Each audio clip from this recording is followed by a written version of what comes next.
우리 주님께 다시 한번 우리 마음을 향하겠습니다. 주여, 우리가 당신 앞에 종으로서 나왔나이다. 이 모임에서 당신의 음성을 듣기를 원하나이다. 우리는 당신께서 말씀하실 것을 아나이다. 당신의 말씀을 통해서 우리의 머리이신 주 예수께서 기름 부음 받으신 것을 아나이다.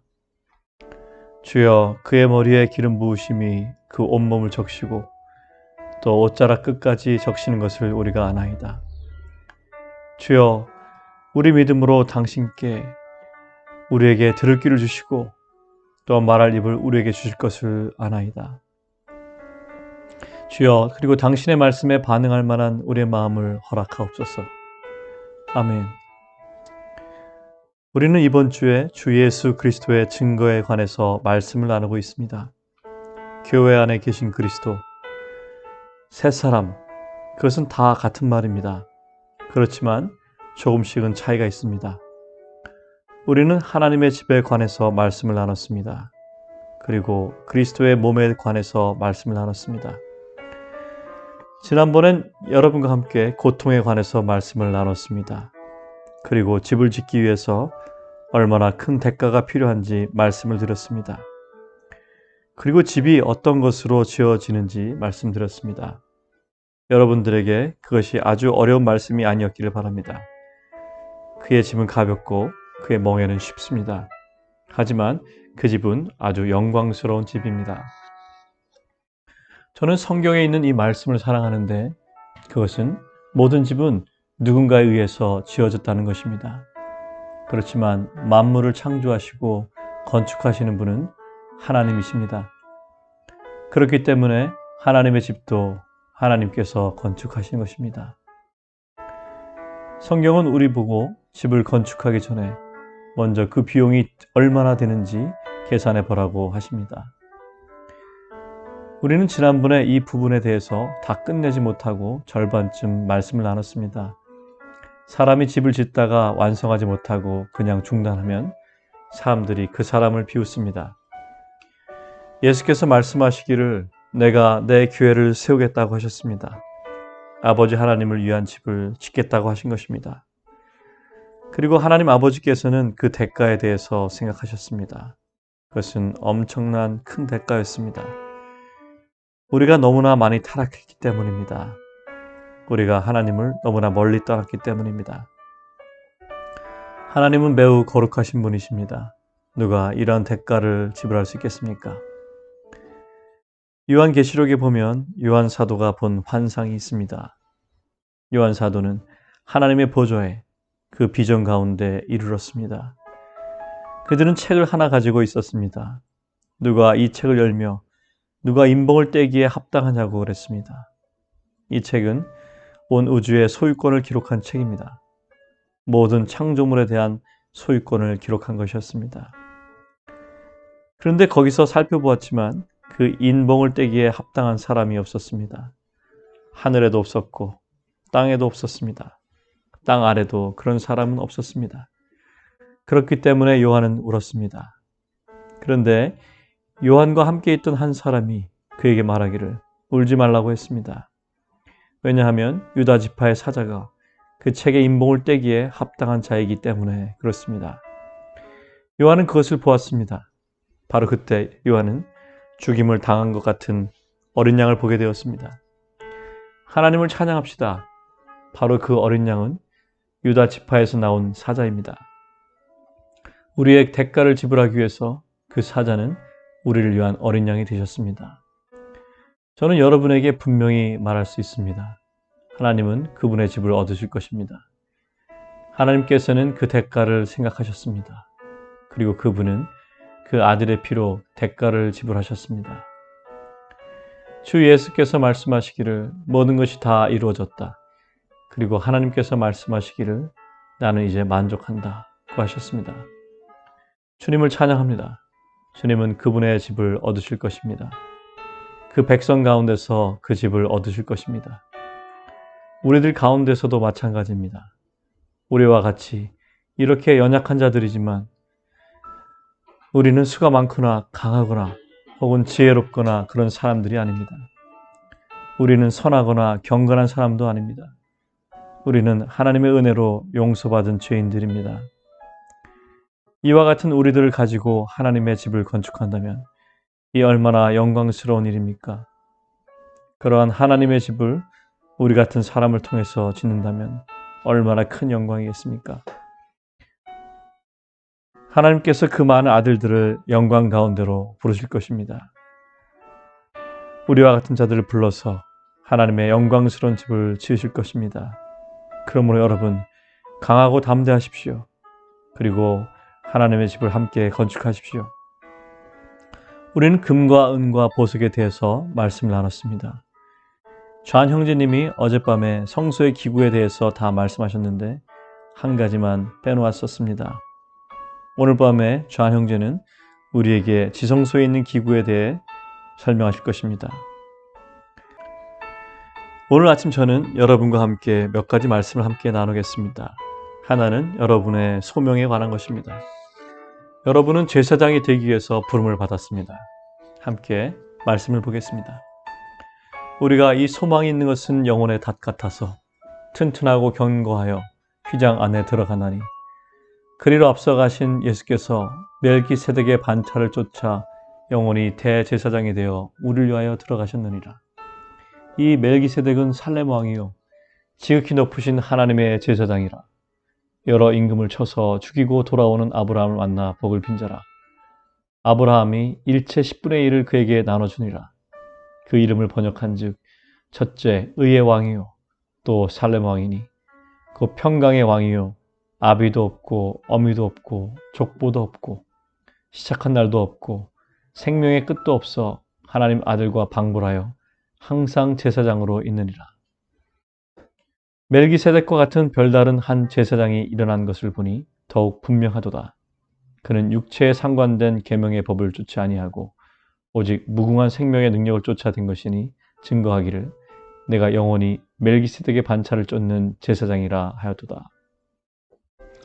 오직 너희는 택하신 족속이요 왕같은 제사장들이요 거룩한 나라요 그의 소유된 백성이니 이는 너희를 어두운 데서 불러내어 그의 기이한 빛에 들어가게 하신 자의 아름다운 덕을 선전하게 하려 하심이라. 너희가 전에는 백성이 아니더니 이제는 하나님의 백성이요 전에는 긍휼을 얻지 못하였더니 이제는 긍휼을 얻은 자니라. 무릇 마음이 감동된 자와 무릇 자원하는 자가 와서 성막을 짓기 위하여 그 속에서 쓸 모든 것을 위하여 거룩한 옷을 위하여 예물을 가져 여호와께 드렸으니 모든 족장은 호마노와 및 애복과 흉패에 물릴 보석을 가져왔으며 여러분들은 제사장이 되기 위해서 부름을 받았습니다. 여러분들은 거룩한 제사장들입니다. 여러분들은 멜기세덱의 반차를 쫓는 제사장들입니다. 이 멜기세덱은 아주 흥미로운 사람입니다. 우리는 그에 대해서 잘 알지 못합니다. 성경은 고의적으로 불분명하게 했습니다. 왜냐하면 이분은 아주 분명한 예수 그리스도의 예표이기 때문입니다. 성경은 그의 아버지나 어머니를 언급하고 있지 않습니다. 히브리서에 바로 그것이 기록되어 있습니다. 시작도 없고 끝도 없습니다. 제사장에 대해서 성경에 첫 번째 언급한 것은 바로 멜기세덱에 관한 것이었습니다. 아주 재미있는 상황이 있었습니다. 창세기 14장에 있는데 여러분 기회가 되시면 읽어보십시오. 여러분 아브라함과 롯이 갈대와 우르에서 함께 나온 것을 기억하십니까? 롯은 아브라함의 조카였습니다. 그들은 땅이 비옥했지만 좁기 때문에 서로 한번 나뉘어진 적이 있습니다. 그들이 나누게 한 것은 하나님의 계획이었습니다. 롯이 아브라함과 함께 가지 않는 것은 하나님께서 계획하신 것이었습니다. 롯은 도시를 택했습니다. 소돔과 고모라라는 도시를 택했고 그곳에 살았습니다. 이 세상의 정치가들처럼 그때 당시의 왕들도 서로 싸우고 있었습니다. 그때 왕들 사이에 전쟁이 일어났습니다. 소돔 왕은 그 전쟁에서 패했습니다. 다른 사람들과 함께 롯은 잡혀갔고 그의 모든 재산도 빼앗겼습니다. 아브라함이 그 소식을 들었습니다. 그는 자기가 훈련한 사람을 데리고 가서 롯을 구해왔습니다. 그리고 롯에게 속했던 모든 것을 빼앗아 왔습니다. 그리고 원래 위치로 가져왔습니다. 아브라함이 돌아오는 길에 바로 이 멜기세덱을 만납니다. 멜기세덱이 아브라함을 만나러 나왔습니다. 형제자매 여러분, 이 사실을 주목하십시오. 멜기세덱은 떡과 포도주를 가지고 나왔습니다. 제사장이 첫 번째 언급된 것은 하나님의 제사장이 하나님의 백성에게 음식을 가져오는 이야기였습니다. 생명의 떡에 관하여 여러 다른 말이 있지만 지금은 다루지 않겠습니다. 그렇지만 우리가 지금 말한 것은 대단히 중요한 것입니다. 하나님의 목적은 항상 제사장을 두는 일이었습니다. 그리고 제사장 나라를 얻는 일이었습니다. 하나님의 목적은 이스라엘 나라 전체가 제사장이 되는 것이었습니다. 이스라엘 백성들에게 말씀하시기를 장자들 모두가 하나님께 제사장이 되어야 한다고 하셨습니다. 하나님께서 그들을 애굽에서 불러내셨을 때 바로에게 하나님은 내 백성 이스라엘을 달라고 그랬습니다. 바로는 안 된다고 했습니다. 하나님께서 바로의 마음을 굳게 하셨기 때문입니다. 하나님께서는 다시 말씀하시기를 내 백성으로 가게 하라고 했습니다. 바로는 거절했습니다. 하나님께서 말씀하시기를 이스라엘에 있는 장자들은 모두 내게 속했다고 하셨습니다. 그들은 내 소유라고 했습니다. 만약에 내가 내 장자들을 보내지 않는다면 내가 너의 장자들을 치겠다고 하셨습니다. 우리는 그 이야기를 잘 알고 있습니다. 하나님께서는 어린 양의 피를 통해서 그 피를 문설주에 바름으로써 이스라엘의 장자들을 구속했습니다. 바로 그날 밤 하나님께서는 애굽의 장자들을 죽게 하심으로 그 나라에 심판을 내리셨습니다. 애굽에 있는 모든 가족에게 심판이 내려졌습니다. 하나님께서 말씀하시기를 죽음의 천사가 내려와서 모든 장자들을 죽게 할 것이라고 했습니다. 하지만 문설주의 피를 보면 그 집은 지나가겠다고 하셨습니다. 그것이 유월절입니다. 유월이라는 말은 지나간다, 넘어간다는 뜻입니다. 이스라엘 백성이 광야에 나가서 애굽으로부터 안전하게 되었을 때 하나님께서는 이스라엘 사람들에게 그들의 장자를 하나님께서 피로 구속했고 바로 하나님의 소유인 것을 생각나게 했습니다. 하나님께서는 그들에게 내가 너희를 제사장 나라로 만들겠다라고 하셨습니다. 제사장의 나라를 갖는 것은 사소한 일이 아닙니다. 이것은 하나님 마음의 중심에 있는 목적과 그 마음의 갈망입니다. 그것은 매우 소중한 일입니다. 그리스도 안에 있는 형제자매들이 성경이 기록한 시대가 끝난 후에 이 제사장 문제 때문에 많이 죽어갔습니다. 하나님의 원수는 이 제사장을 아주 싫어합니다. 하나님의 원수는 항상 이 제사장 문제를 대적합니다. 하나님의 원수는 설교하는 사람을 대적하는 것이 아닙니다. 하나님의 마음과 다른 제사장은 원수가 미워하지 않습니다. 그런데 여러분께 드릴 말씀이 있습니다. 하나님의 백성은 하나님의 제사장이 되기 위해서 부름을 받은 것입니다. 그렇기 때문에 원수의 모든 분노가 바로 이 제사장을 향해 있습니다. 그러나 괜찮습니다. 성경에 기록되기를 주 예수께서는 십자가 위에서 그의 원수를 완전히 사로잡아서 모든 사람의 구경거리가 되게 했다고 했습니다. 원수가 여러분을 대항해서 항상 승리할 수 없습니다.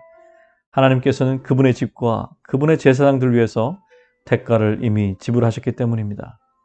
그러므로 여러분은 이제 그 위치에 설 수 있습니다.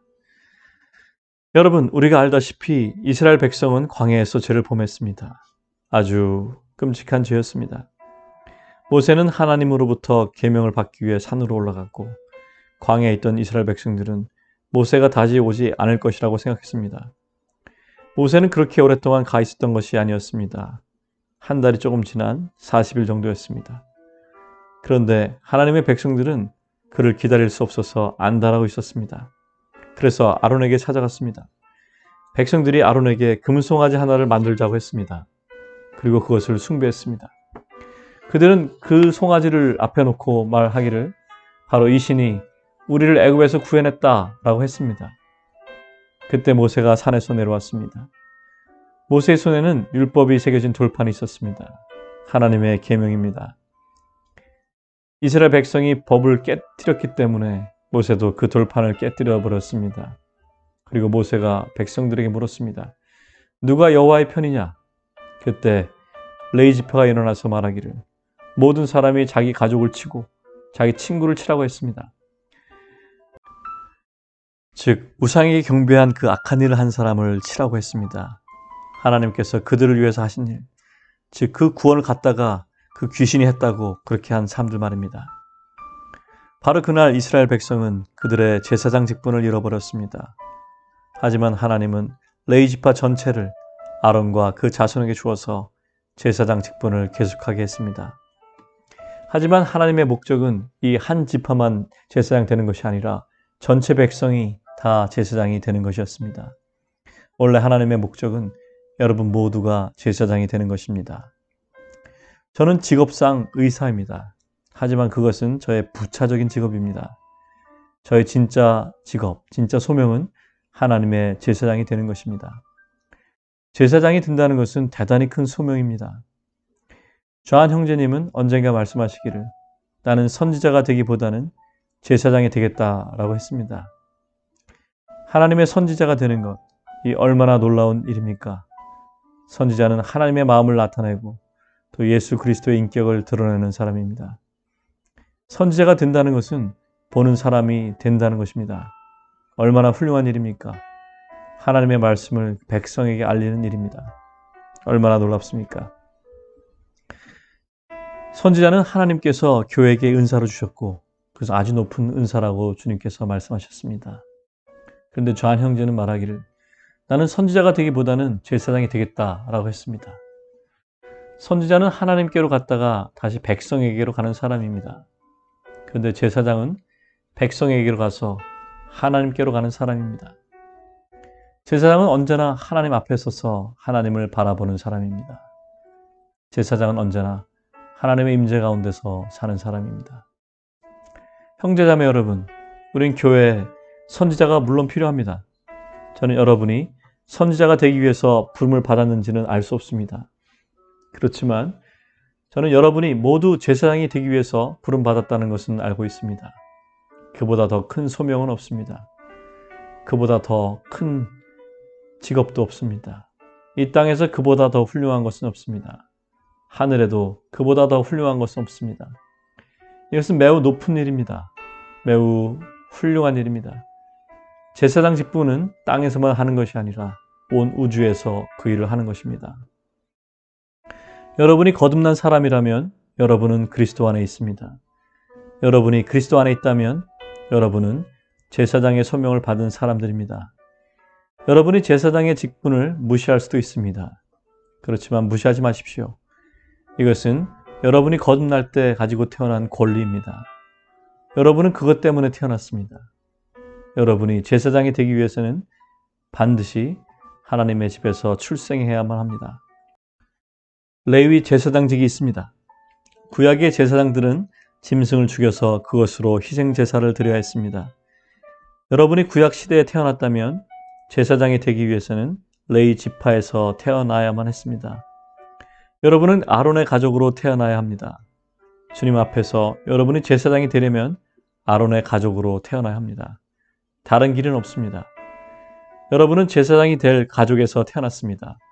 여러분은 출생할 때 이미 그 권리를 가지고 태어나셨습니다. 여러분은 장자의 가족에서 태어났습니다. 성경은 말씀하시기를 주 예수께서 모든 피조물의 맏아들이 되셨다고 했습니다. 여러분은 그리스도 안에 있습니다. 하나님께서 유머스럽다는 사실을 여러분께 말씀드리고 싶습니다. 하나님은 이스라엘 백성이 제사장 직분을 이룰 때 그들이 죄를 지을 것을 미리 알고 계셨습니다. 그런데 그때 하나님이 무엇을 하셨는지 말씀드리겠습니다. 좋다. 나는 첫 장자를 택하지 않겠다. 나는 레위 지파를 택하겠다. 하지만 너희들은 장자를 위해서 대가를 지불해야 한다. 하나님께서는 이스라엘에 있는 장자의 숫자를 세셨습니다. 그리고 레위 지파의 제사장 직분을 감당할 수 있는 사람의 수를 세셨습니다. 그리고 그 숫자를 서로 계산하셨습니다. 남은 숫자에 대해서 대가를 지불하게 하셨습니다.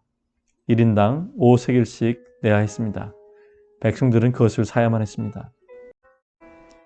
이스라엘 역사 전체를 통해서 이스라엘 백성들은 계속 그것을 사야만 했습니다. 한 사람당 5세겔씩 주 예수 그리스도조차도 구속이 되어야 했습니다. 예수님이 태어난 가족은 가난했기 때문에 비둘기 2쌍이 필요했습니다. 그런데 그것은 또 다른 말씀입니다. 여러분, 우리가 지금 듣고 있는 이 말씀은 매우 중요하다는 것을 아셔야 합니다. 저는 지금 이 제사장 직분에 대해서 아주 지극히 작은 부분을 말하고 있습니다. 잠시 중단하고 다른 것을 말씀드리겠습니다. 우리가 지나온 이 주간은 우리에게 매우 소중한 시간이었습니다. 하나님 안에 속한 아주 깊고 심오한 것들을 우리가 조금 보았다고 생각됩니다. 그리고 그것은 우리가 잠시 동안 가지고 있을 것입니다. 우리는 피곤합니다. 듣기에도 아주 어렵습니다. 말하기도 때때로 어렵습니다. 저와 좌한 형제님이 가지고 있는 마음의 부담은 나는 무엇인가 이렇게 나누고 싶다 그것뿐입니다. 언젠가 저는 루브르 박물관에 있을 때 미술작품 하나를 본 적이 있습니다. 모나리자의 그림이었습니다. 그것은 아주 작은 그림이었습니다. 그런데 제가 그것을 보았을 때 금방 알아볼 수 있었습니다. 왜냐하면 이미 저는 그 사진을 여러 번 본 적이 있기 때문입니다. 저는 잠깐 보다가 지나갔습니다. 사람들이 너무 많이 보았기 때문에도 그랬고 또 제가 미술을 별로 좋아하지 않기 때문에 그랬습니다. 그 그림을 보고 있던 많은 사람들처럼 제가 미술에 어떤 소견을 갖고 있던 사람이라면 저는 좀 더 가까이 가서 그것을 자세히 살펴보았을 것이고 그렇게 함으로써 난 이것이 얼마나 아름다운 것인가, 얼마나 의미 있는 것인가를 더욱더 깊이 이해할 수 있었을 것입니다. 저희가 여기서 여러분들에게 말씀드린 것은 아주 보잘것없는 그 그림과 같습니다. 실제로 그것은 정말로 아름다운 것이었지만 우리들은 그것의 작은 부분, 사소한 부분을 보여주고 있습니다. 그리고 그것은 여러분들에게 속해 있습니다. 여러분은 그것을 볼 때마다 자세히 보고 그것을 알아볼 수 있어야 합니다. 저는 여러분들이 이것을 더욱더 자세히 살펴보고 하나님의 은혜로 말미암아 더욱더 이것에 대해서 공부할 수 있기를 바랍니다. 그렇게 함으로써 하나님께서 여러분에게 주시고자 하는 하나님의 기업에 이를 때까지 충만히 잘하시기를 바랍니다. 여러분들은 제사장이 되기 위해서 부름을 받았습니다. 여러분은 하늘에 속한 제사장입니다. 저는 이 시점에서 말씀을 더 드리지 않겠습니다. 히브리서 전체는 하늘에 속한 제사장과 땅에 속한 제사장의 차이를 말하고 있습니다. 이런 식으로 여러분에게 말씀드려 보겠습니다. 우리는 염소나 소나 혹은 양을 도살하지 않습니다. 혹은 비둘기나 산비둘기를 죽이지 않습니다. 우리가 눈에 보이는 하나님의 집에 가서 제사 드리고 있는 것이 아닙니다. 우리가 제사 드린 것은 영적인 것입니다. 여러분은 이것을 다 이해하고 계신다고 생각됩니다. 영적이라는 뜻이 실제가 아니라는 뜻은 아닙니다. 눈에 보이는 것은 실제 있는 것의 그림자입니다. 그림자는 실체가 무엇인지 이해하는 데 도움을 줍니다. 우리가 볼 수 없는 그것, 우리가 들을 수 없는 것에 대해 설명해 주고 있습니다. 여러분은 제사장이 되기 위해 부름을 받으셨습니다. 여러분은 사람들을 하나님께로 인도하기 위해 부름을 받았습니다. 여러분들은 형제와 자매들을 하나님께로 인도하도록 부름을 받았습니다. 레위 제사장들은 이스라엘 백성을 하나님께로 데려왔습니다. 이것이 바로 여러분들의 소명입니다. 이것이 여러분의 직업입니다. 우리에게는 대제사장이 있습니다. 그리고 우리는 그 안에 속해 있습니다. 지난 시간에 우리는 보석에 대해서 말씀을 나눴습니다.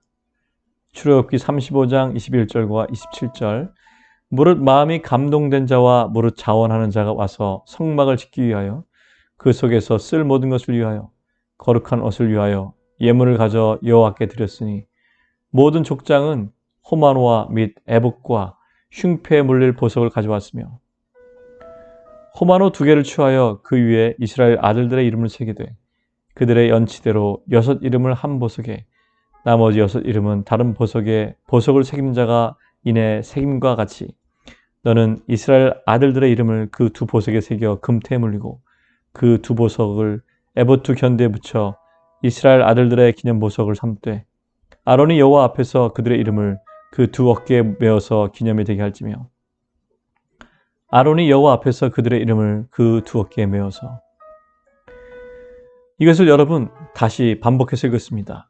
15절을 보겠습니다.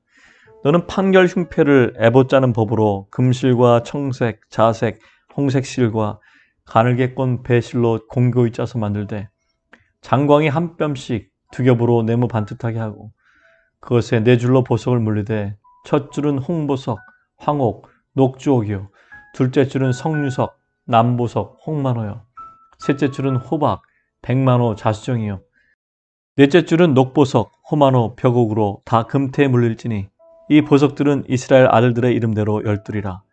매 보석에 12지파의 한 이름씩 인을 새기는 법으로 새기고 아론이 성소에 들어갈 때에는 이스라엘 아들들의 이름을 기록한 이 판결 흉패를 가슴에 붙여 여호와 앞에 영원한 기념을 삼을 것이니라.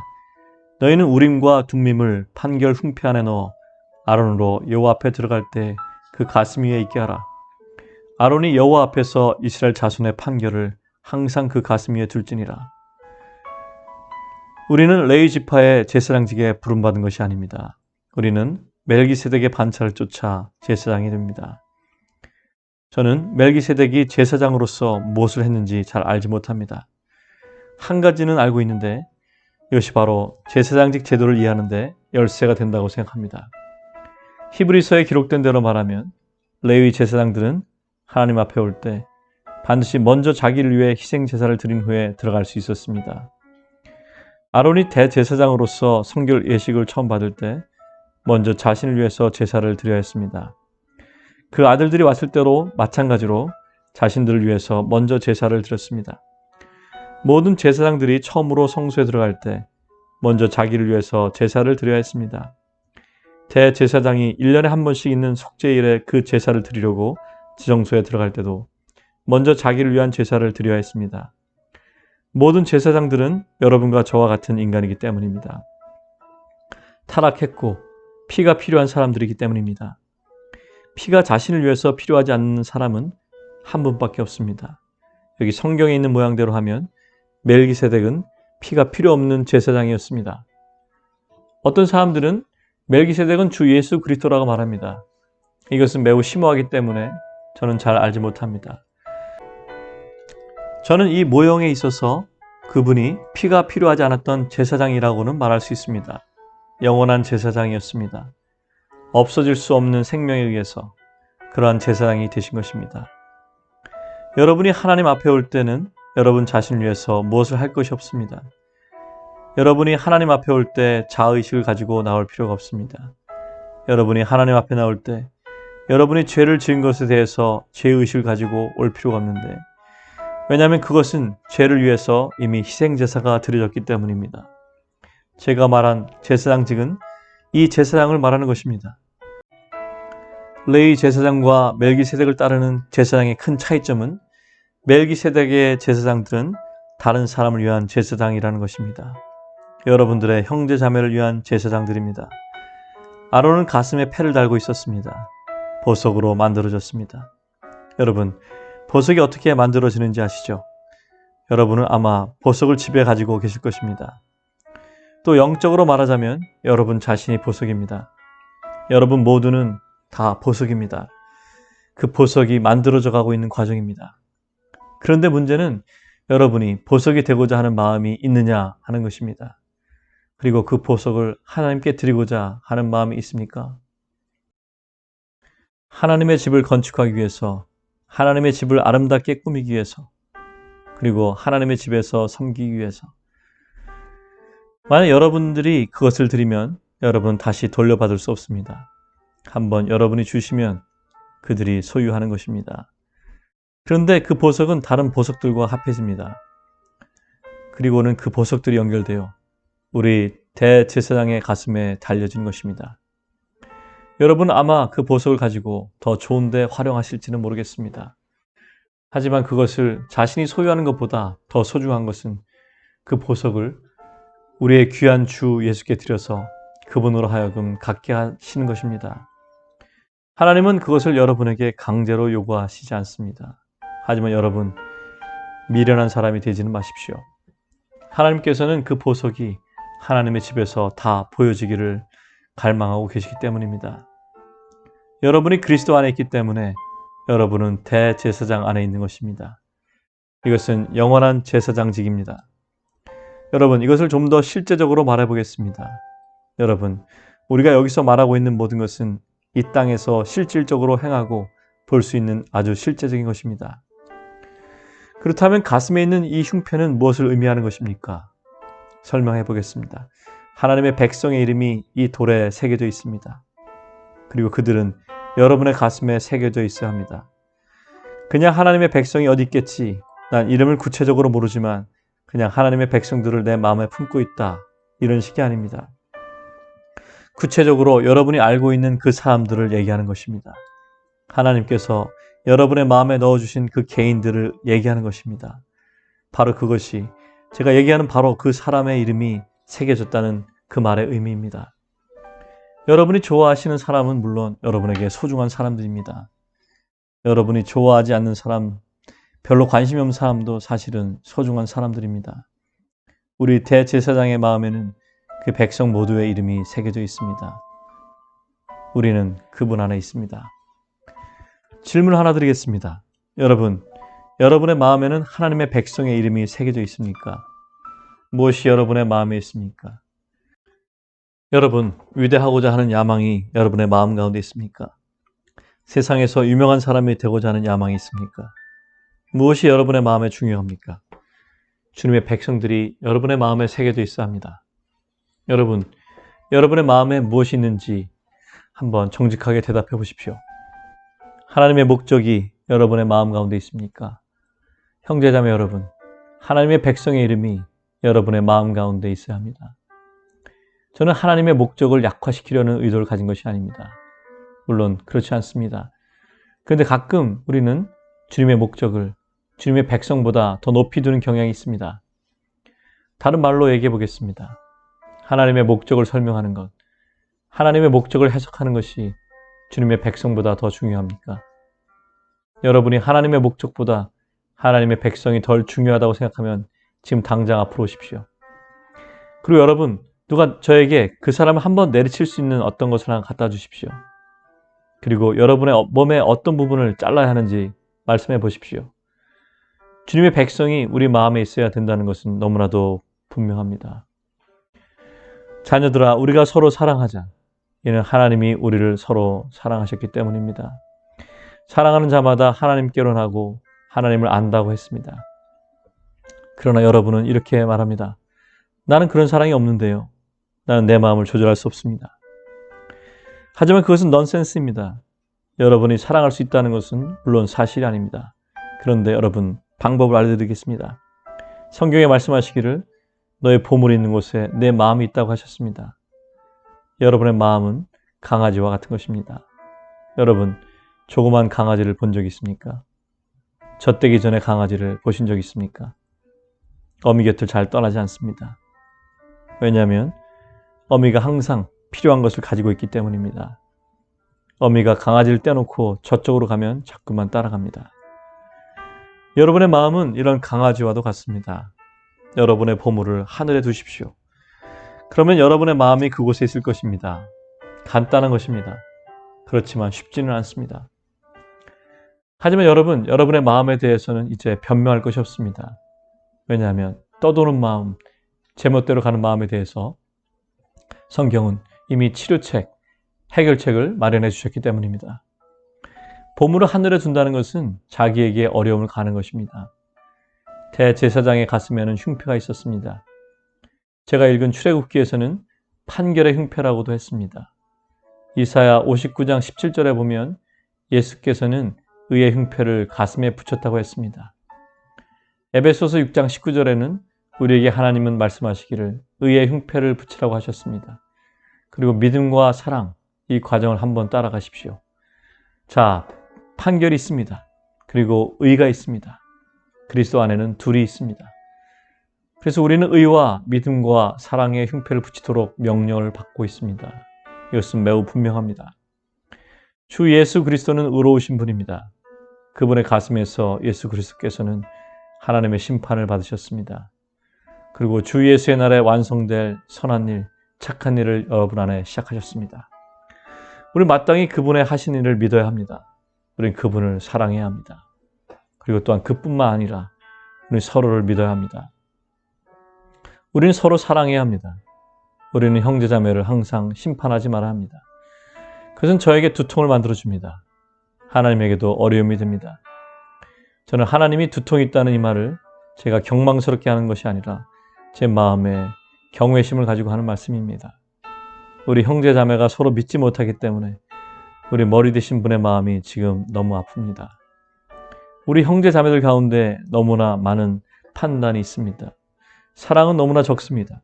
그리고 우리가 형제 자매를 너무나 믿지 못합니다. 형제 자매 여러분, 흉패를 붙이십시오.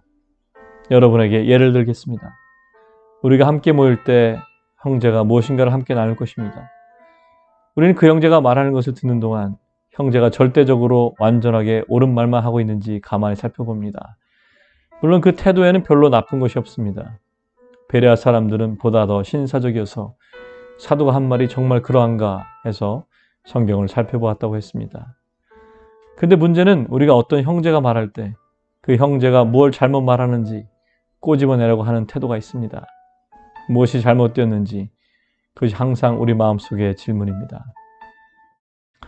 하지만 형제자매 여러분, 여러분은 하나님께로부터 그런 권위를 받지 못했습니다. 믿고 사랑하라는 명령만 받았습니다.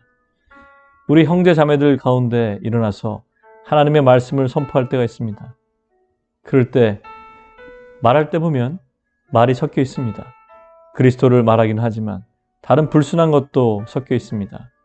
어떤 때는 아주 잘못된 것을 얘기하기도 합니다. 성경도 인용하는 것을 보면 아주 엉뚱한 것을 인용하기도 합니다. 성경 해석도 어떤 때는 엉망입니다. 그리고 말할 때 보면 아주 자세가 아주 교만할 때도 있습니다. 저는 지금 여러분들에게 멤피스에 있는 형제자매 모두를 말한 것입니다. 어떤 형제가 일어나서 한 20분 동안 얘기합니다. 우리가 마음에 생각하는 것은 무엇을 잘못 말하는가 보려고 하는 것입니다. 거기에서 사실은 사람들은 금을 찾습니다. 강에 가서 사금을 찾아내려고 합니다. 커다란 사금을 모으는 판도 있습니다. 그렇지만 그것으로서 어떻게 할 수가 없습니다. 모래를 강에 가서 많이 뒤척거립니다. 물을 가지고 모래를 치기 시작합니다. 아주 자세하게 살펴봅니다. 무엇인가를 찾아내려고 쳐다봅니다. 어떤 색깔이 있는 것을 찾아내려고 합니다. 어떤 빛나는 것을 하나 찾으려고 합니다. 어떤 덩어리 하나 찾아내려고 합니다. 그것을 찾아내면 그것을 가지고 옵니다. 매일매일 수톤의 모래를 뒤적거립니다. 그 일을 하고 있습니다.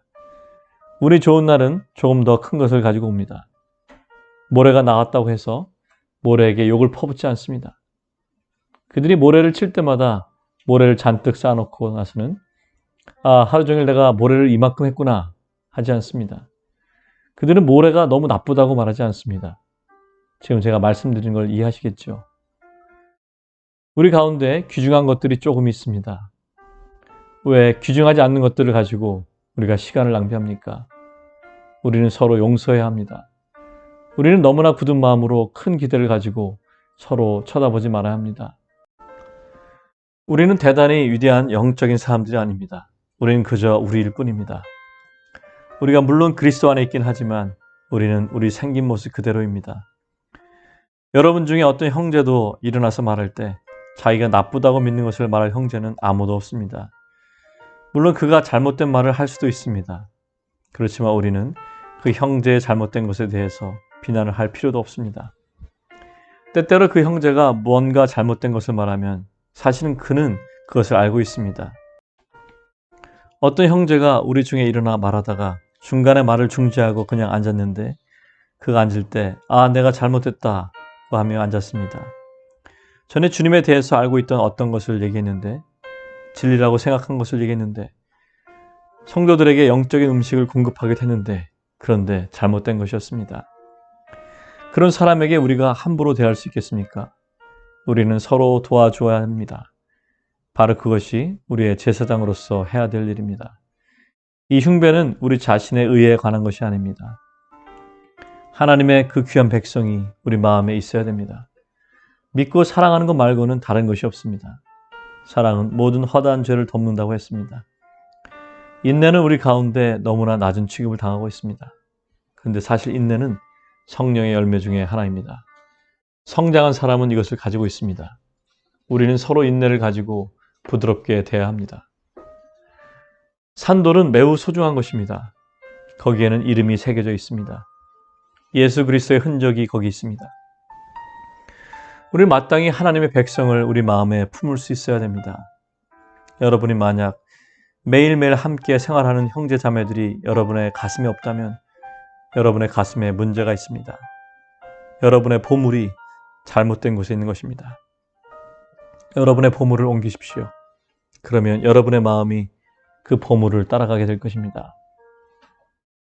여기에 두 호마노가 있습니다. 이곳에 6개, 저쪽에 6개가 있습니다. 한쪽에 6지파 이름이 있고 또 한쪽에 6지파 이름이 있습니다. 이것은 무슨 뜻이냐 하면 하나님의 백성의 짐을 우리가 진다는 뜻입니다. 우리는 주님의 백성의 짐을 항상 지고 있어야 됩니다. 만약 하나님의 백성이 여러분 마음 가운데 없다면 여러분은 그들의 짐을 질 수 없습니다. 여러분이 제사장으로 지성소에 들어가려고 할 때 만약 어깨에 대만 있고 흉패가 없다면 여러분은 들어갈 수가 없습니다. 하나님께서는 그런 자를 용납하지 않으실 것입니다. 하나님은 종교적인 의식을 바라시는 것이 아닙니다. 하나님께서는 진정으로 우리 마음으로 그 짐을 지는 것을 보고 싶어 하십니다.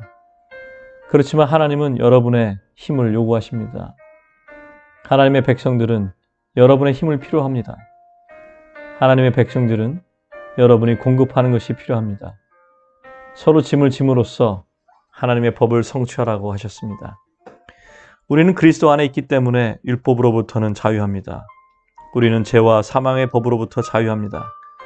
그리고 율법으로부터 자유합니다.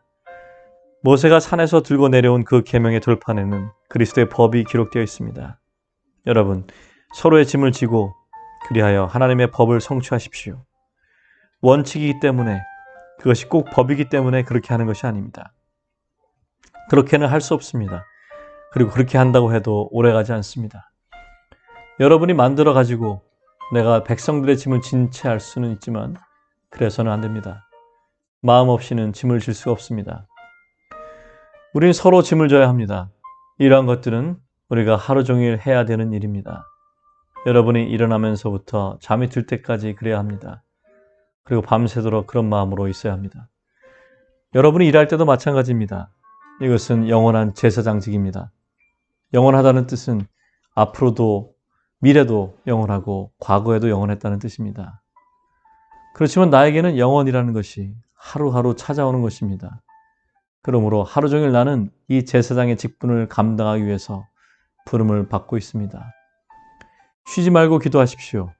우리는 쉬지 말고 형제 자매들의 짐을 져야 됩니다. 여기 어깨에 제사장들이 매는 것은 가벼운 것이었습니다.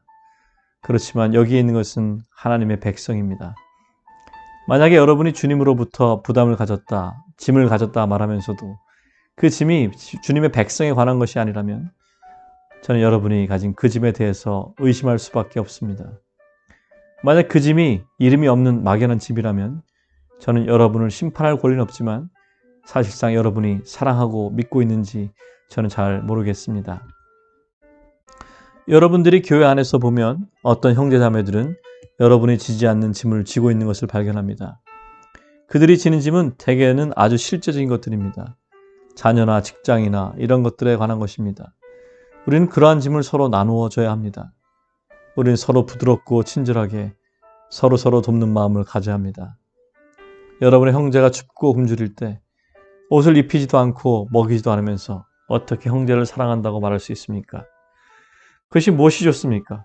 그런데 여러분이 아직 지고 있지 않을 어떤 다른 부담에 대해서 말씀드려 보겠습니다. 하나님의 집에는 어떤 사람들이 하나님으로부터 부담을, 짐을 받는 경우가 있습니다.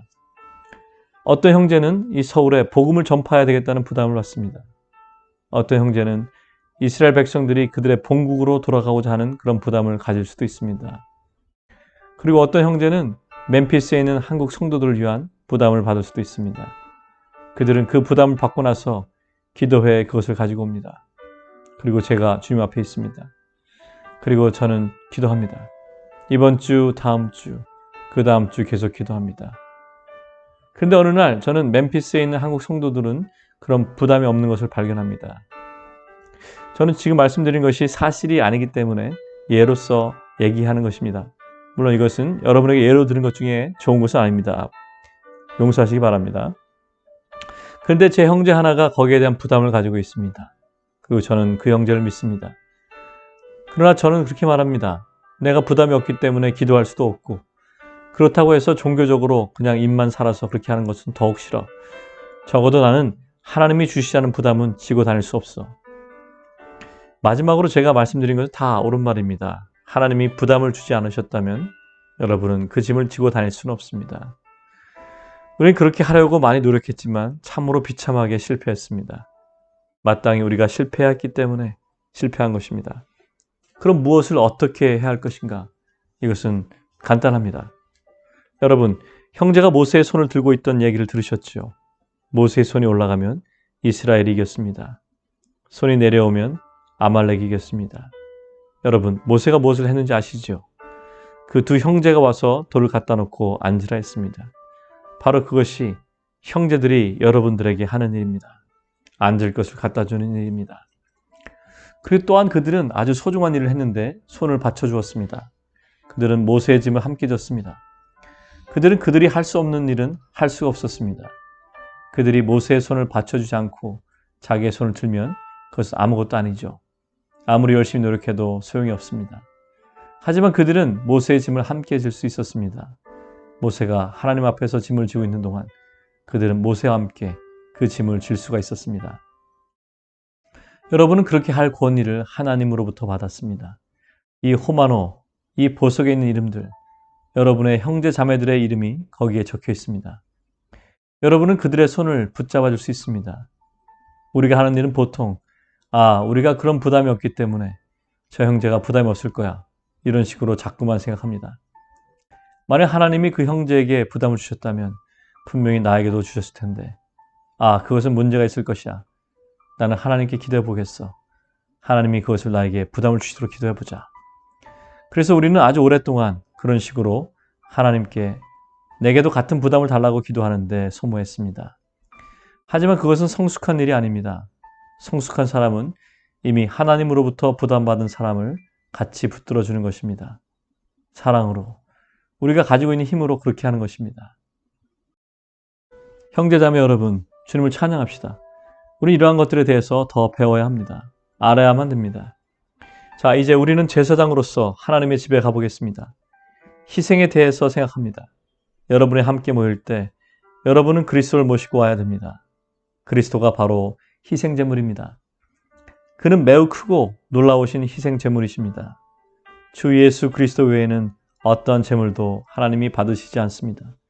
하나님이 임명한 제물이 있습니다. 하나님의 집에 가져오도록 하나님이 정한 제물이 있습니다. 하나님께 드릴 정한 제물이 있습니다. 여러분 모두가 그것을 해야 합니다. 그 제물은 바로 그리스도이십니다. 그리스도가 유일한 제물입니다. 그리고 그리스도는 여러분에게 속했습니다. 그렇다면 이 일을 어떻게 할까요? 자, 다시 말하지만 제사장의 일은 서로 돕는 일입니다. 성경 구절 두 군데를 보겠습니다. 출애굽기 34장 20절입니다. 이것은 장자를 구속하는 얘기입니다. 나귀의 첫 새끼는 어린 양으로 대속할 것이요 그렇게 아니하려면 그 목을 꺾을 것이며. 지금 읽은 부분이 이제는 제가 말씀드리고 싶은 부분입니다. 내 아들 중 장자는 다 대속할지며 빈손으로 내 얼굴을 보지 말지니라. 너희 중 모든 남자는 1년 3차 곧 무교절과 칠칠절과 초막절에 내 하나님 여호와의 택하신 곳에서 여호와께 보이되 공수로 여호와께 보이지 말고 각 사람이 내 하나님 여호와의 주신 복을 따라 그 힘대로 물건을 드릴지니라. 여호와가 주신 복을 따라 매우 귀중한 말씀입니다. 우리 모두가 모일 때에는 각각 하나님께 드릴 것이 있어야 됩니다. 여러분, 빈손으로 하나님의 임재 가운데 올 수가 없습니다. 여러분은 하나님의 집에 드릴 그리스도를 모시고 와야 합니다. 하나님께서 여러분에게 주신 분량대로 그리스도를 모시고 와야 됩니다. 여러분, 주님께 드릴 예물이 없이는 올 수가 없습니다. 여러분 각자가 그렇습니다. 여러분은 무엇인가 가져와야 합니다. 그리스도께 속한 무엇인가를 가져와야 합니다. 여러분은 그것 없이는 올 수가 없습니다. 하나님께서는 그것을 용납하지 않으십니다. 그러면 이것이 무엇을 의미합니까? 조금 설명해 보겠습니다. 구약 성경에서 레위 제사장직은 사람이 희생 제물을 가지고 오면 회막문에 오게 됩니다. 회막문에까지입니다. 자기 양떼 중에 그 제물을 거기까지 가져옵니다. 그리고 그 제물은 다 점검받게 되어 있습니다. 그 제물은 대단히 구체적으로 어떤 제물이 될까 하는 기준이 있습니다. 흠이 없어야 하고 완전해야 합니다. 우리는 이 제물에 대해서 전부 다 얘기를 하려면 3번, 4번 혹은 5번 이상 많은 이런 모임이 필요할 것입니다. 제가 지금 여러분에게 제물에 관해서 말씀드린 것은 참으로 작은 부분을 말씀드린 것입니다. 하지만 여러분이 아무리 작더라도 그것을 나중에 다시 보면 알아볼 수 있을 정도는 될 것입니다. 희생제물, 즉 양 같은 것이 가져와야 됩니다. 혹은 소, 혹은 염소, 여러분이 가져와야 될 제물이 어떤 것이든지 그 머리에 여러분의 손을 얹어야 됩니다. 이스라엘 랍비들은 2손을 올려야 되는지 1손을 올려야 되는지 지금도 논쟁하고 있습니다. 하지만 그 레위인이 논쟁하는 것이 아주 습관이 되어 있습니다. 그리고 그들 중에 누구는 가져온 제물이 완전한 것인지 검사하는 사람들도 있습니다. 제물로서 합당하지 않다고 찾아낼 수 있는 흠이 78개나 있습니다. 기준이 그렇습니다. 하나님을 찬양합시다. 우리가 가진 제물은 그렇게 높은 기준을 가지고 살펴봐도 완전하신 제물입니다. 그분은 완전한 양입니다. 우리는 그분을 자세히 살펴봐야 합니다. 그게 무슨 잘못이 있어서 그것을 찾아내는 것이 아니라 그분이 아름답기 때문입니다. 하나님은 우리로 하여금 그분을 자세히 보라고 하셨습니다. 형제 자매들이 가져온 그 제물을 추방하기 위해서 자세히 보는 것이 아니라 형제가 가져온 그 제물 가운데서 그리스도의 귀한 아름다움이 있는지 찾기 위해서입니다. 그 제물은 그것을 가져오는 자에게 속해 있습니다. 그것은 그에게 속해 있어야 합니다. 그는 다른 사람에게 속한 것은 가지고 올 수 없습니다. 다른 사람의 양떼에서 가져올 수 없고 자기에게 속한 양떼 중에서 제물을 가져와야 합니다. 그는 그것을 가져와야 합니다. 그것을 가져오기 전에 또한 흠이 있나 살펴봐야 했습니다. 그리고 제사장에 있는 그대로 다 보여야 했습니다. 그의 손을 가져온 제물 위에 얹어 죽여야 합니다. 그리고는 기도합니다. 주여, 이 제물은 저를 위한 것입니다. 바로 이것이 우리가 모일 때 하는 일들입니다. 우리는 모든 그 제물의 머리 위에 우리의 손을 얹습니다. 주여, 이것은 나를 위한 것입니다. 라고 기도합니다. 제가 가져온 이 제물은 바로 당신의 사랑하는 아들입니다.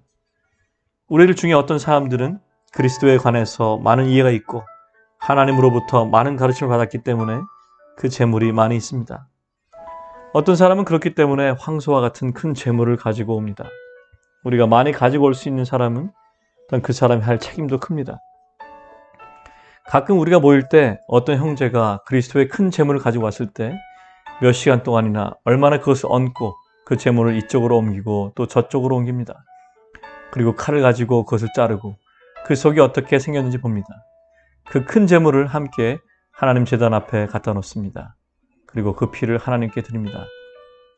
이것이 만약에 우리가 하나님께 드리는 우리의 화목 제물이라면 그렇다면 우리의 몫이 거기에 있습니다. 여러분이 알지 못할지도 모르는 얘기를 해드리겠습니다. 여러분은 스스로 여러분의 제물을 갖다 드리는 것이 허락되어 있지 않습니다. 여러분들은 누군가 여러분을 도와줄 사람과 함께 그 제물을 드리게 되어 있습니다. 주님께서 말씀하시기를 너희 중 2-3사람이 내 이름으로 모이면 내가 너희와 함께 있다고 하셨습니다. 우리 모두는 제사장들입니다. 우리는 모두 그 제물을 드리는 사람들입니다. 성경에 나타난 것을 보면 바로 그것을 레위 제사장들이 했던 일이라는 것을 알 수 있습니다. 이 제사장들은 드려진 제물 중에서 자기들의 몫을 얻었습니다. 그들은 이스라엘 백성 가운데 아무런 기업도 없었습니다. 11지파에게 모든 땅이 주어졌습니다. 하지만 레위 지파에게는 땅이 조금도 주어지지 않았습니다. 주님께서 말씀하시기를 내가 곧 너희의 분깃이라고 하셨습니다. 레위 지파는 이스라엘의 다른 지파들이 하나님 앞에 제물을 가져왔기 때문에 그것을 통해서 살았습니다. 그들은 제사장들이었습니다. 그리고 제사장들은 제단 곁에서 살았습니다. 그리고 그것을 맡습니다. 하나님께서 얻으신 것 중에 10분의 1을 레위 지파들이 가져갔습니다. 그런데 하나님께 홀로 드려진 부분도 있습니다. 그 제물 중에 어떤 부분은 영문 밖으로 가지고 나가서 거기서 불살라버렸습니다. 왜냐하면 그것은 쓸 수 없기 때문이었습니다. 하지만 레위 지파는 하나님의 신실하심 때문에 생명을 보존할 수 있었습니다. 하나님의 백성의 마음이 식어졌을 때 그들은 제물을 드리지 않았습니다. 그래서 제사장들은 먹을 것이 없이 고통을 당했습니다. 하나님의 백성이 마땅히 그들이 드려야 할 제물을 가져왔을 때 그 모든 것은 다 잘한 것입니다. 이 제사장들이 자기들의 목을 받았을 때에도 그들은 그 목 중에서 또 하나님께 드려야 됐습니다. 그 제사장이 가진 모든 것은 하나님께 속해 있었습니다. 그렇지만 그래도 그 중에서도 한 부분을 하나님께 드려야 했습니다. 그러나 회막문까지 와야 했습니다. 그리고 제사장을 만나야 했습니다. 지금까지 말씀드린 방법으로 그 제물이 받아들여져야 했습니다. 여러분, 제가 드리는 말씀을 이해하시겠습니까? 우리가 함께 모일 때 우리는 그리스도를 가져와서 형제 자매들에게 함께 나누어야 합니다. 그래야만 그 제물이 하나님께 받아들여질 만한 제물인 것입니다. 우리는 이것을 하나님이 받으시는 제물이 되기 위해서 하나님이 명하신 그곳에 우리가 모여야 됩니다. 여러분이 이스라엘 백성의 역사를 살펴본다면 그들이 하나님이 정하지 않은 곳에서 제물을 드린 것을 발견하게 될 것입니다. 어떤 때는 알지 못해서 그랬고 어떤 때는 하나님의 말씀을 고의적으로 불복종해서 그랬습니다. 그렇지만 하나님께서는 어디에서 제물을 드려야 할 것인지 분명히 말씀하셨습니다. 그것은 지난번에 여러분들에게 이미 말씀드렸습니다. 바로 그 하나님의 제물을 드려야 할 곳이 하나님의 집입니다. 그렇다면 실질적으로 우리의 생활에서 일어날 수 있는 방법으로 말해서 이 제물이란 무엇입니까? 고린도전서 14장 26절에 그런즉 형제들아 어찌할꼬 너희가 모일 때 각각 찬송시도 있으며 가르치는 말씀도 있으며 계시도 있으며 방언도 있으며 통역함도 있나니 모든 것을 덕을 세우기 위하여 하라. 여러분, 각자가 모일 때 각각 찬송시, 가르치는 말씀, 계시, 방언, 통역 등을 가지고 옵니다. 모두 다 그리스도에게 속한 것입니다. 모두 다 받아들여질 만한 것입니다. 만약에 우리가 잘못했다면 우리가 마땅히 영적이 되어야 하는데 영적이 아니어서 그러할 때조차도 우리는 하나님께 크게 잘못한 것은 아닙니다. 그리고 우리는 형제 자매님들을 또한 불편하게 해주어서는 안 됩니다. 저는 여러분들이 모일 때 하나님께 속하지 않았다는 것을 확실히 하는 것을 가지고 올 것이라고 생각하지 않습니다. 만약에 혹시 잘못되었다면 우리는 서로 용서해주면 되는 것입니다. 만약에 거기에 혼잡된 무엇이 있다면 우리는 우리의 제사장 직분을 하면 되는 것입니다. 그리고 그 안에서 그리스도를 발견해내면 되는 것입니다. 그리고 그리스도로 변해가면 되는 것입니다.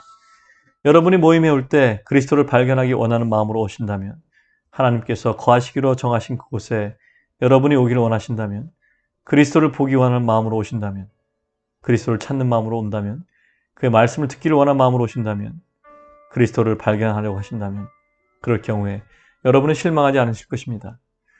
여러분은 그 모래를 다 제거해내고 그 안에서 빛나는 아주 아름다운 것을 발견하게 될 것입니다. 여러분이 금을 발견하면 형제들에게 자의 이 금을 보라 이렇게 얘기하실 수 있습니다. 어떤 때는 아주 소량의 금이 있습니다. 만약 여러분이 그것을 발견하고 기쁘면 여러분은 좀 더 부유하게 됩니다. 여러분이 만약에 모일 때 거기 있는 것을 판단하기 위해서 온다면 그것보다도 더 나쁜 것은 여러분이 모일 때 어떤 그리스도에게 속한 것을 가지고 나오는 것을 판단하기 위해서 온다면 여러분은 그것을 발견하게 되실 것입니다. 여러분은 논쟁하게 될 것입니다. 모순을 발견할 것입니다. 비진리적인 것을 발견하실 것입니다. 잘못된 것을 발견하게 되실 것입니다. 여러분은 무엇을 찾고 계십니까? 우리는 지금까지 하나님의 집을 건축하는 것, 하나님의 집 안에 거하는 것, 제사장직을 하는 것에 대해서 말씀을 나누고 있습니다. 이 모든 것은 지금 하나하나 진행되어 나가는 과정에 있습니다. 지금 아직 완성된 상태가 아닙니다. 그날 은혜로라, 은혜로라 하는 소리가 올라가기까지 그렇습니다. 그리고 마지막에 건물이 지어지는 것이 완성될 때까지 그렇습니다. 모순이 있을 것입니다. 혼합이 있을 것입니다. 형제자매 여러분, 우리는 혼합된 것이라도 가지고 오는 것이 아무것도 가지고 오지 않는 것보다 훨씬 낫습니다. 하나님께서 여러분이 잘못된 것을 가지고 오도록 허락하지 않으실 것입니다. 하나님께서는 여러분이 하고 있는 것을 알려주실 것입니다. 여러분이 그곳에 앉아서 그냥 침묵만 지키고 있다면, 아무것도 내놓을 것이 없다면 아마 여러분이 영적으로 보일지는 모르겠습니다. 하지만 여러분은 제사장의 일을 다하고 있는 것이 아닙니다. 그리고 여러분은 그리스도 안에서 자라갈 수 없습니다. 여러분 때문에 하나님의 집이 자라갈 수가 없습니다.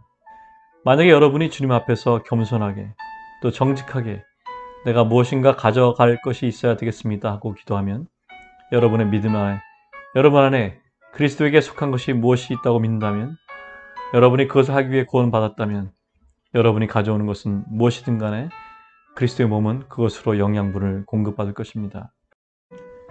이러므로 우리가 예수로 말미암아 항상 찬미의 제사를 하나님께 드리자.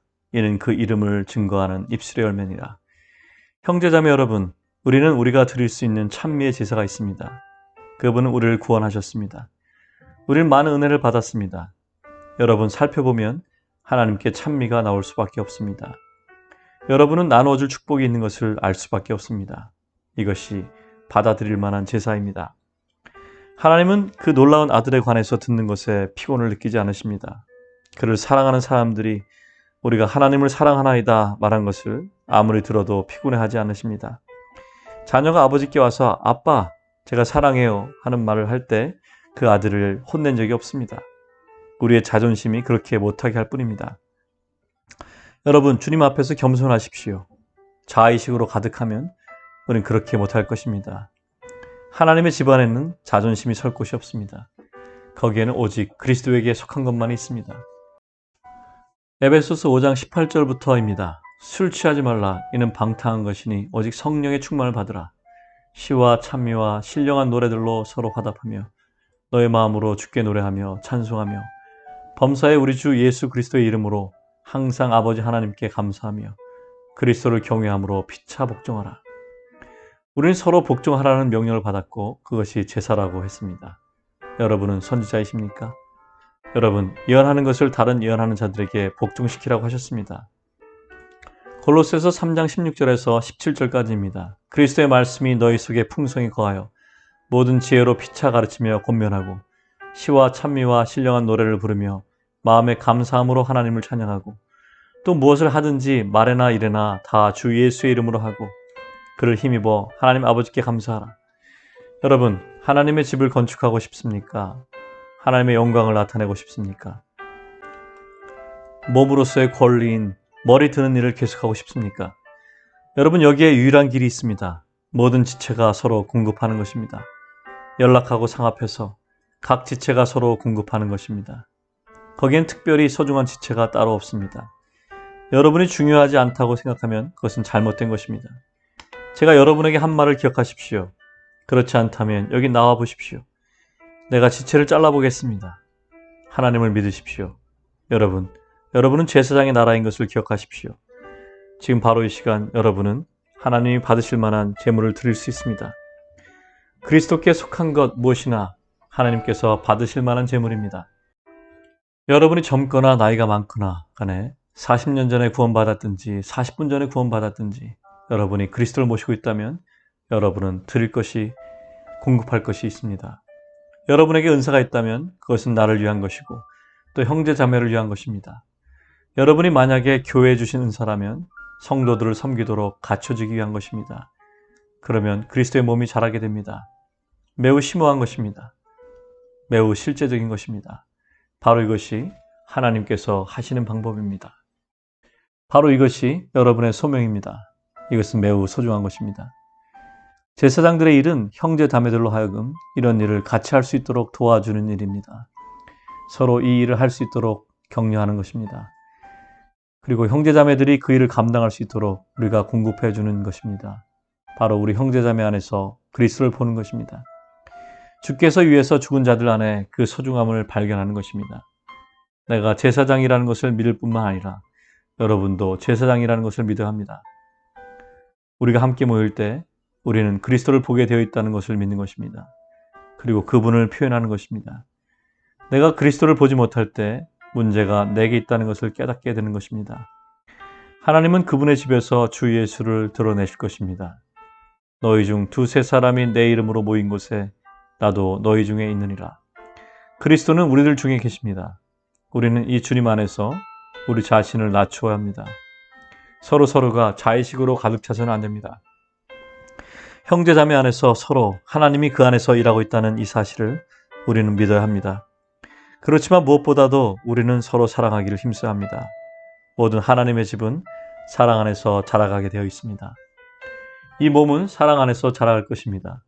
그렇게 되면 그리스도는 그 안에서 보여질 것입니다. 주님께 기도하겠습니다. 주여, 이 말씀을 받으시옵소서.